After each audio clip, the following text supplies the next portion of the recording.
আমরা বৃন্দাবন ছেড়ে কোথায় যাচ্ছি কানাই? মথুরায়। কংসের পাপ পূর্ণ হয়েছে, তাই কালে মল্লযুদ্ধে আহ্বান জানিয়ে আমারই পরম ভক্ত অপুকে নিতে পাঠিয়েছে। সামান্য অপু এসেছেন বুঝি? না আসছে, এতদিন তো অপেক্ষায় ছিলাম। আমরা যে যাব এ কথাই দুরাচারী কংস কেমন করে জানলো? কেন ভক্ত নারদ আছে না? ও, এবার আমি বুঝতে পেরেছি কানাই তোমার মনের কথা। তুমি তোমার ভক্তকে শক্ত করবার জন্য আগুনে পুড়িয়ে পুড়িয়ে খাঁটি করছো, কিন্তু কানাই তোমার আঘাতে যদি আমার সুধামা দাদার কোনো ক্ষতি হয়? না না দাদা, ও যে আমার ভালোবাসার ওজনে নদীতে নিক্তি করা পরম ভক্ত, ওর কোনো ক্ষতি হতে পারে না দাদা। আমি ওর কোনো ক্ষতি হতে দেব না। কৃষ্ণ দাদা, ওরে ভালোবাসার মনে কোঠায় যে আঘাত আমি দিয়েছি, তার চেয়ে বেশি আঘাত আমি দিয়েছি দাদা।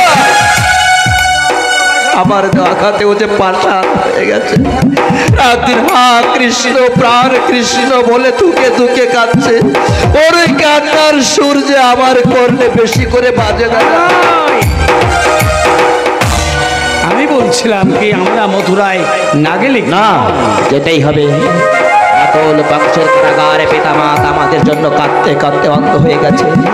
কংসের অত্যাচার রাজ্যের প্রজাদের চোখ থেকে কেড়ে নিয়েছে শোকের নেত্রা, মন থেকে মুছে দিয়েছে শান্তি। হাজার হাজার শিশুর ডাক মায়ের কর্ণে পৌঁছাচ্ছে।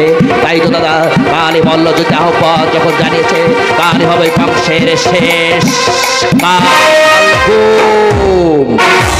তাই হবে কানাই, তাই হবে।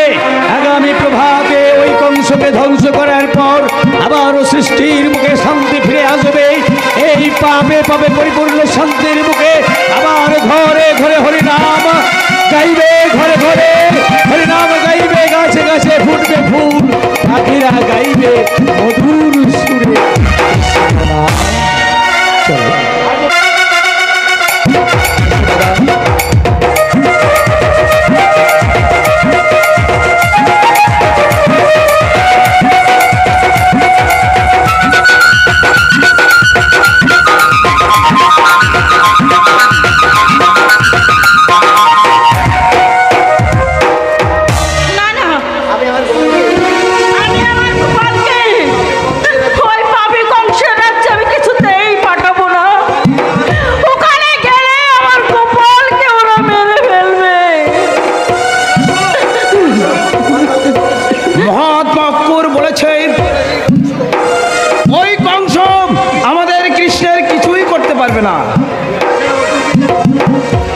যশো, আমি যে অক্কুরকে কথা দিয়েছি, তোমার কথা তুমি ফিরিয়ে নাও।